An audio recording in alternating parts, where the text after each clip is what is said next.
The desert night exploded, tracer fire stitched across the night sky. The silence shattered.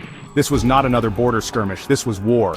The US military had engaged a new enemy, the Mexican cartels. No longer content with smuggling drugs, they had amassed armies and arsenals. They threatened the very stability of the United States. The border had become a war zone. The conflict had been simmering for years, a slow burn of escalating violence and corruption. But the cartels had grown bolder, pushing further into American territory. The kidnapping and execution of American citizens on US soil proved a turning point. The US responded with overwhelming force, launching Operation Iron Tempest. Its goal, dismantle the cartels and restore order to the borderlands. The first phase of Operation Iron Tempest focused on surgical strikes. Elite units targeted command centers, drug labs, and weapons caches. They utilized predator drones, satellite surveillance, and sophisticated intelligence networks. Cartel leaders, once untouchable in their fortified compounds, found themselves exposed. The stakes were incredibly high. Failure meant emboldening the cartels, escalating the conflict. The cartels, however, were not easily cowed. They retaliated with brutal efficiency. Car bombs ripped through border towns, assassinations targeted American officials. The cartels understood terror. It was a weapon they wielded with chilling expertise. They aimed to instill fear, to break the resolve of the American public. The border region descended further into chaos. The cartel's arsenal was shocking. They possessed heavy machine guns, rocket-propelled grenades, and even surface-to-air missiles. These weapons, often smuggled from corrupt military sources or across the porous US border, were a testament to their wealth and influence. The cartels had become a narco-military force. Their tactics were a blend of brutality and guerrilla warfare. They employed hit-and-run attacks, roadside bombings, and human shields. They knew the terrain, blending seamlessly into the civilian population. They used fear and intimidation to control local communities, turning them into unwilling participants in their war. The US military held a clear technological advantage. Their drones provided real-time intelligence, their weapon systems were unmatched, and their training was superior. But the urban environment proved challenging.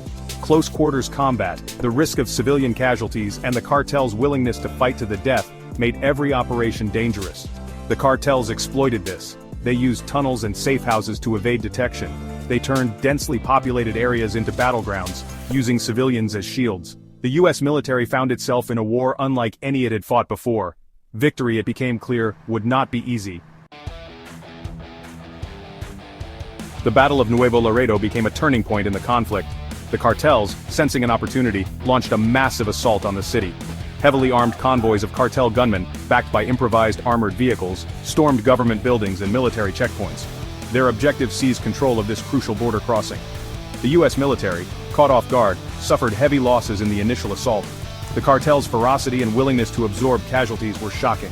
The battle raged for days, street by street, house by house. The city became a hellscape of burning buildings and shattered lives.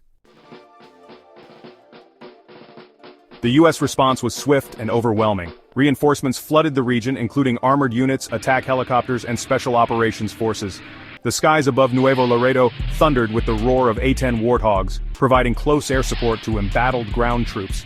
The US military, its technological superiority fully unleashed, slowly pushed the cartels back. The fighting was brutal and unforgiving. The cartels, though outgunned, fought with fanatical zeal. They knew defeat meant death or capture, both equally unpalatable. The streets ran red with blood, a testament to the human cost of this conflict. The Battle of Nuevo Laredo marked a turning point. The US had demonstrated its resolve and firepower. The cartels, though bloodied, proved their resilience. The war had entered a new phase, a bloody stalemate. The question remained, who would prevail? Could the US military eradicate the cartels, deeply embedded in Mexican society? Or would the conflict descend into a protracted guerrilla war, draining American resources and resolve? The answers remained elusive, lost in the chaos and bloodshed of the borderlands. The conflict on the US-Mexico border sent shockwaves across the globe. It highlighted the growing power of transnational criminal organizations and their ability to challenge even the most powerful militaries. It raised uncomfortable questions about the stability of nation-states in the face of such threats. The international community watched with a mixture of horror and fascination. Some condemned the violence, calling for a negotiated solution. Others saw an opportunity to exploit the instability. The conflict had become a global powder keg, threatening to ignite a wider conflagration. The future, it seemed, hung precariously in the balance.